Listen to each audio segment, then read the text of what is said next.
السلام علیکم ویورز، کیسے ہو آپ سب؟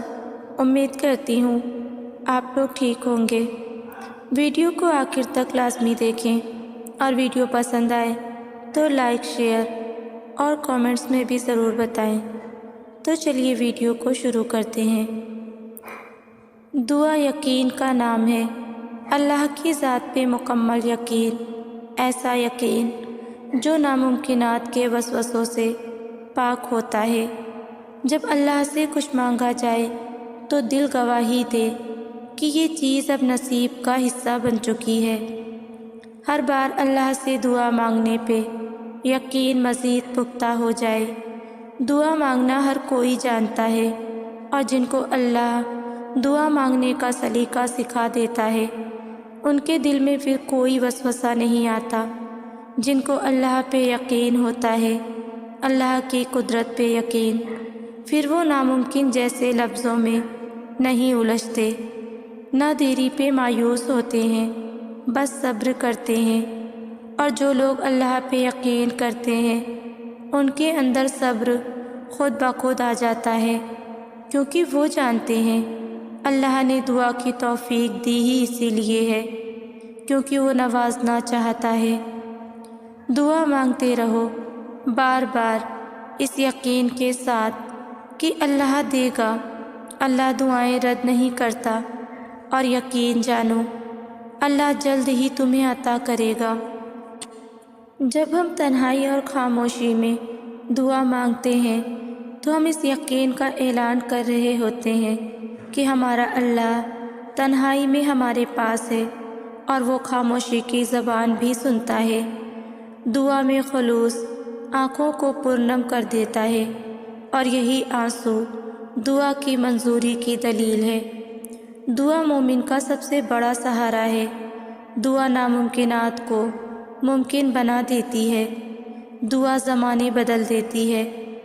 دعا گردش کو روک سکتی ہے۔ دعا آنے والی بلاؤں کو ٹال سکتی ہے۔ دعا میں بڑی قوت ہے۔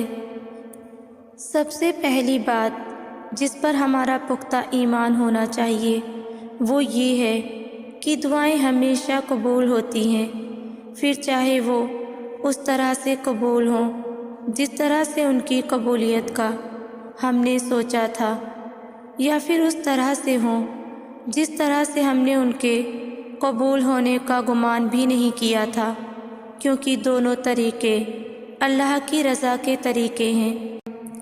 ہم اکثر یہی سوچتے ہیں کہ اگر ہماری دعاؤں کا نتیجہ ہماری خواہشوں کے مطابق نکلتا ہے تو ہی ہم اس نتیجے کو اپنی دعاؤں کی قبولیت کا نام دے سکتے ہیں، اور اگر ایسا نہیں ہوتا تو ہم سوچتے ہیں کہ شاید ہماری دعائیں اللہ نے رد کر دی ہیں۔ حالانکہ دعائیں تو کبھی بھی نامراد نہیں لوٹائی جاتی۔ جو دعا جیسے ہمارے حق میں بہتر ہوتی ہے اللہ ویسے ہی اسے قبول کرتا ہے۔ جب ہم اللہ پہ مکمل یقین رکھ کر دعا کرتے ہیں تو اللہ ہمیں اچھے سے اچھا عطا کرتا ہے، پھر وہ کچھ بھی ہو۔ کیا ہوا؟ اداس ہو، پریشان ہو، الجھنوں میں ہو، زندگی تنگ لگنے لگی ہے، کوئی اپنا نہیں رہا، سب امیدیں ٹوٹ گئی ہیں، سب نے چھوڑ دیا، اب اپنے آپ سے بھی تنگ ہونے لگے ہو، ہے نا؟ لیکن ہمت رکھو، تم اکیلے نہیں ہو، کوئی ہے جو آج بھی تمہارے ساتھ ہے، ایک طاقت جو ہمیشہ تمہارے ساتھ ہے، چاہے ساری دنیا تمہیں چھوڑ دے۔ ایک ذات ایسی ہے جو تمہارے لیے تب بھی مدد ہوگی، اس کی رحمت تمہاری پوری زندگی سنوارنے کو کافی ہے۔ جو دروازے زمین والوں کی تدبیروں سے بند ہوتے ہیں ان سے بڑے دروازے آسمان والے کے فضل سے کھلتے ہیں۔ مکار اپنی چالیں چلتے رہ جاتے ہیں، اور رب کی کن سے وہ اپنے ہی جال میں الجھ کر رہ جاتے ہیں۔ ذلت دینے والے پلان ہی کرتے رہ جاتے ہیں، اور رب عزتوں سے نواز دیتا ہے۔ ایسا کچھ نہیں جو رب سے پوشیدہ ہو، اور ایسا بھی کچھ نہیں جو اس کے اختیار سے باہر ہو۔ اللہ انسان کو وہاں سے نوازتا ہے جہاں سے اسے توقع بھی نہیں ہوتی۔ اللہ کی بانٹ آدھی بانٹ نہیں ہے۔ اللہ اپنی نعمتیں بانٹنے میں یہ نہیں کرتا کہ فلاں کو دنیا اچھا سمجھتی ہے تو اسے ہی عطا کرنا ہے، اور فلاں کو دنیا اچھی نہیں سمجھتی تو اسے دھتکار دینا ہے۔ اللہ بس نیتیں دیکھتا ہے۔ اللہ بس یہ دیکھتا ہے کہ کس کے دل میں اللہ کے لیے محبت ہے اور کون اس چیز کو پانے کی زیادہ شدت رکھتا ہے۔ اللہ کبھی بھی انسان کو مایوس نہیں ہونے دیتا۔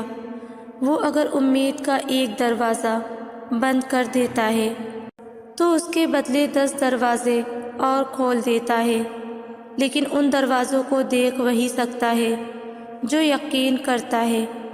اور جانتے ہو یقین کیا ہے؟ تب بھی آگے بڑھنا جب زندگی تھکا کر گرا دے، تب بھی مسکرانا جب مسکرانے کی کوئی وجہ نہ ملے، اور کہنا تو راضی تو میں بھی راضی، اس چیز کے لیے ہاتھ اٹھانا اور گڑ گڑانا جس کا ملنا ناممکن ہو۔ یہ یقین کی وہ کیفیت ہے جب انسان کا دل چیخ چیخ کر کہتا ہے میرا رب قادر ہے ہر شے پر۔ جب انسان یہ یقین کر لیتا ہے تو کیسے ہو سکتا ہے کہ پھر وہ 2 جہانوں کا بادشاہ اسے اپنی طاقت کے جلووں سے محروم رکھ سکے؟ پھر تو میرا رب کہتا ہے تو نے اب مجھ پہ یقین رکھا ہے نا، تو پھر دیکھ میں کہاں کہاں سے اور کیسے کیسے اسباب پیدا کرتا ہوں۔ پھر وہ وہاں سے وسیلے بھیجتا ہے کہ انسان دیکھتا رہ جاتا ہے۔ بس پھر ہر محرومی سے وہ انسان کو آزاد کر دیتا ہے اور اپنی محبت کی قید میں رکھ لیتا ہے، اور جس کو وہ اپنی محبت میں قید کر لے اس کے مقدر کی تو بات ہی کیا ہے۔ جب وہ معجزے کرنے پہ آتا ہے تو مجال ہے کسی کی جو رکاوٹ بنے۔ دعا ان طریقوں سے آپ کی مدد کرتی ہے جو آپ اپنے وہم و گمان میں بھی نہیں سوچ سکتے۔ اس بات سے کوئی فرق نہیں پڑتا کہ آپ کے سامنے کتنی رکاوٹیں کھڑی ہیں، بس آپ نے اتنا یاد رکھنا ہے کہ اللہ ہمیشہ آپ کے ساتھ ہے۔ جب آپ اللہ سے مخلص دل سے مانگتے ہو، جب آپ دوسروں کے ساتھ برا نہیں کرتے، تو اللہ بھی پھر آپ کے ساتھ بھلائی کا معاملہ کرتا ہے۔ جب آپ کا دل صاف ہوتا ہے تو اللہ خود آپ کا ساتھ دیتا ہے اور کہتا ہے غم نہ کرو، آپ ہی غالب رہو گے۔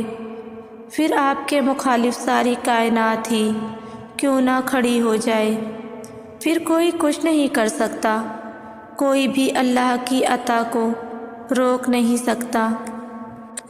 اللہ سے مانگتے رہو جو تم چاہتے ہو، یہاں تک کہ وہ تمہاری دعا کا جواب دے اور اسے تمہارے لیے خوبصورت دروازے کھول دے۔ وہ ایک دن کن کہے گا، آپ جلدی نہ کریں اور یہ نہ سوچیں کہ یہ کیسے ہوگا۔ فکر کرنے میں اپنی توانائی ضائع نہ کریں، اپنے تقویٰ اور توکل کو مضبوط رکھیں۔ اللہ تعالیٰ پر توکل مضبوط ہو تو کوئی کام ناممکن نہیں ہوتا، اور جب اللہ پاک کن کہہ دیتے ہیں تو کائنات کا ہر ذرہ آپ کے لیے وسیلہ بن جاتا ہے۔ اللہ پر توکل کریں اور اس حد تک کریں کہ اگر کچھ ناممکن لگ رہا ہو اور ہر چیز اس کام کے خلاف ہو جائے، لیکن اللہ اس کے کرنے کا ارادہ کرے تو اس کو کوئی نہیں روک سکتا۔ بے شک وہ ہر چیز پر قادر ہے، اس کی شان بہت بلند ہے۔